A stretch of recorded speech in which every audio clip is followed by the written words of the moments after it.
Hi, back again. This time looking at a more detail of this book here, Stargazing, Beginner's Guide to Astronomy. It's the Collins.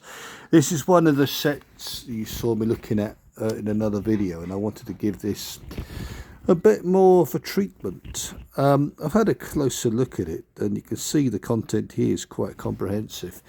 It retails individually this for $9.99. I mean, I got it for $14.99 with that and its other sibling titles.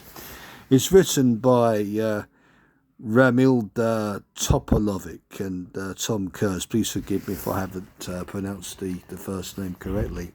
Part of the Royal Greenwich Observatory series, is published by Collins. It seems to be quite a comprehensive book, something that the beginner really needs to look at. Talks about latitude and longitude. It comes up an awful lot in astronomy. The vernal equinox, the equator, all very useful terms you should know. Looks here at the ecliptic, the autumn equinox. Again, these are terms which come up time and time again, and if you don't fully know what they are, you're not going to fully grasp the topics of astronomy. And it talks here about the lines of longitude and the lines of latitude here, and how they work, which is really kind of useful. If you want to get introduced to see astronomy, this would be a good companion for you, I think, to pick up on. And this is really quite comprehensive here. So what the main constellations are, depending on the time of the year and why. Not many books go into that. And looking at how to find the pole star and a bit of star hopping. This tries to treat both the northern and the southern hemisphere together, which I don't think is a particularly good idea. I think you want to keep one to one side of the book and one to the other, but this is trying to bunch it in. And you got here your standard map of constellations, but there doesn't appear to be any page references here, so you can easily hop from one constellation to the other. So I suppose this is more just about a treatment of the view of the universe as a whole, and then we get into looking at the star charts, which are quite colourful, to be fair. I do like them. I'm not sure how well they'd stand up to being outside, though, with all the moisture and condensation. You might end up with a book of papier-mâché after that. And there's an interesting illustration of how Orion is turned upside down when you go from the northern hemisphere to the southern hemisphere. Some concept that might confuse some people. But it does go into a lot of detail that I don't frankly see in a number of books that profess to be for the beginner. You've then got the standard constellation, the solar system there. It talks about the Kuiper belt. This is pretty good for the money, and I'm doing a review on it again because I've got a bit of a Marmite feeling for this book, which I will go into in a minute. But there we are. It's a good treatment of the human eye and how the human eye works, and it's talking about rods and cone cells here, which probably explains why you don't see colour in the night time. And it goes on. Yes, discussing the different star colours, is that? Yeah. Trying to look at the book with one hand while holding the camera.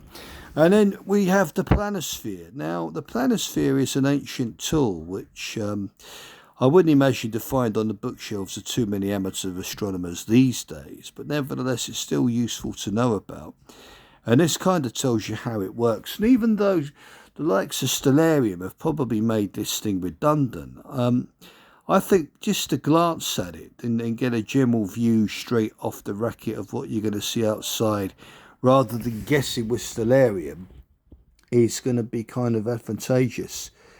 So certainly don't neglect the planisphere, and if you're not sure how it works, there it is. And then it goes on to talk about software and the different applications you can get there. I presume Stellarium is mentioned in this. Yes, it is at the top there. And Celestria as well is also available, and it talks about various softwares for the iOS and the Android system. So it's embracing the fact people use computers today. So it's basically catering for the audience across the board. And there's that famous diagram here that explains how long it takes basically to go from day to astronomical darkness. And that's a very useful diagram that I was telling a niece of mine who's going into the army about this, because I think this is quite useful for her. But knowing that gives you some plan as to how long you're going to have to wait to get some imaging done, if that's your flavour. And this tells you why. And of course, in the summertime, at the height of where we are now, you will not get to astronomical darkness. So that explains why that is. So it is quite a comprehensive book. And for $9.99, you're certainly not going to be mugged buying it. Binoculars or a telescope. So it's now talking about optics. And I mean, to be honest with you, this information you're going to get out of any beginner's book, in my honest opinion. And you can, end up buying various books in this field, and they'll all say pretty much the same thing. So you want to be careful if you're going to buy a new book. It's got value in it and contains things you haven't already got. And it's got the glosses. That's the M15 Whirlpool Galaxy there. It hasn't been credited, which I find interesting. These things usually are. Might be a Hubble. Got a nice map of the moon there, which we've also got in the lunar module. And this covers not only the seas, but also looks at the Apollo landing sites, which I find quite nice. So it's got a fair... I don't think it's going to treat the moon too much, because it's already done that in its moon gazing book, but it's just given a quick map, and it's gone on. And it's talking about the planets now, giving some data on those. And then stargazing from the London Eye. Yeah, okay. And there's something streaking across the sky there. What, I don't know if it says it there somewhere. Yeah, oh, it's the ISS, International Space Station. Probably about the only thing you'd see it from that part of London.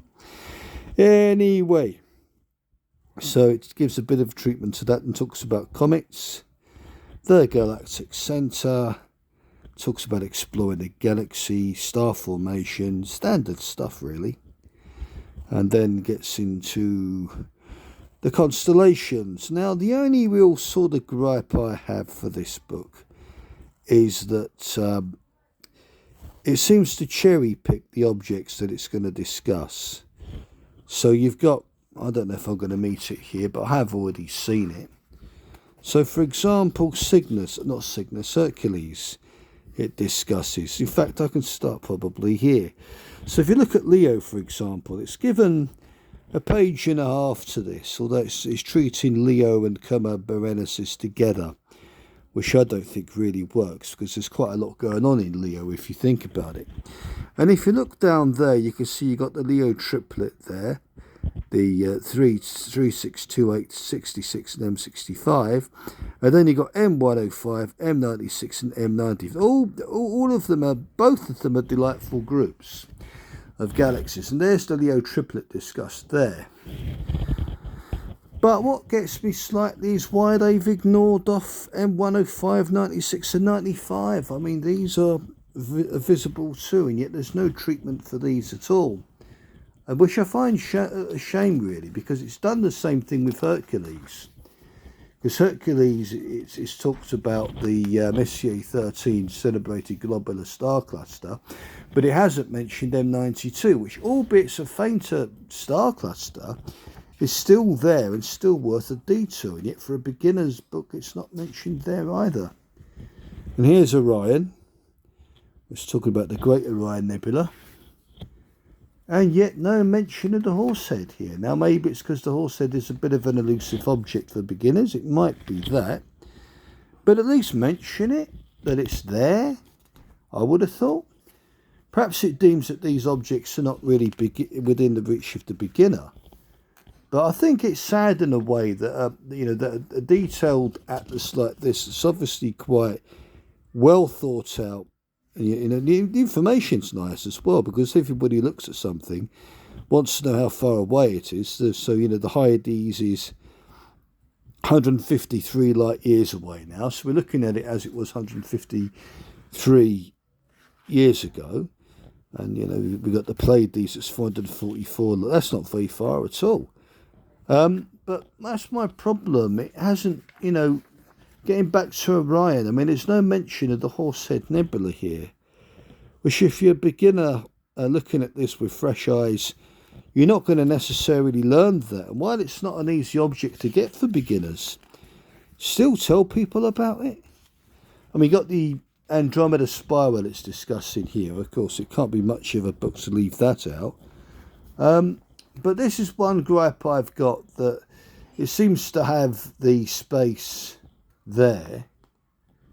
It seems to allow just for 2 pages for a constellation. North American Nebula doesn't get a mention. There's the veil it's discussed. There is the Witch's Broom. Would have been nice if it could have shown the whole thing in there, but obviously not. And, you know, Cygnus has got a bit more to it than that, which I can't help but feel that it's, you know, perhaps it doesn't regard that it's been a beginner's object, I don't know. But it's put the Blinking Nebula in. I mean, you know, fair enough, but all I'm saying, I think this is the letdown to this book. Here's what I'm talking about with Hercules now. You've got the Messier 13's been looked at here. Great stuff, great treatment. Even labelled M92 up there. You see. It's not as great a star cluster, but at least mention the thing. You know, and at the end of the day, I think they've tried to compress too much into a smaller space. And it's cost them the detail that were worthy mentions in the constellations. And I think for me, that's the only real letdown here. I mean, these same guys did another another decent atlas book that I've shown a couple of times, and I've had that since 1987. I think it's out of print now. And this has all the promise of being a very good resource, but I'm just a bit wary that it's leaving out some key objects which should be there. And how can you talk about Orion without talking about the Horsehead? I mean, I know that the Great Orion Nebula is, you know, the most, probably argued the most celebrated object in Orion, but to not mention, to me, for me, not to mention the Horsehead, I think is a bit of a fading. And to leave out M92 when talking about the constellation Hercules, again, I really don't get the logic. I mean, allow a bit more space, but don't leave key things out, especially when we're educating beginners. So it's not a bad book, very informative, but I'm just a bit disappointed in the star charts. And you've got the more wider star charts here. And again, it's, you know, with respect to London, fair enough. London's kind of the standard for the UK. And then, of course, you can be a bit misled because it also talks about Sydney, Australia here. So you've got to make sure you're looking at the right atlases. They've kind of put one after, they kind of put them at the end, in fairness. But for a tenner, you're not ripped off. But the only thing I'd say is when you're looking at the constellations, you're probably going to have to research a bit beyond this book to find out about the other objects.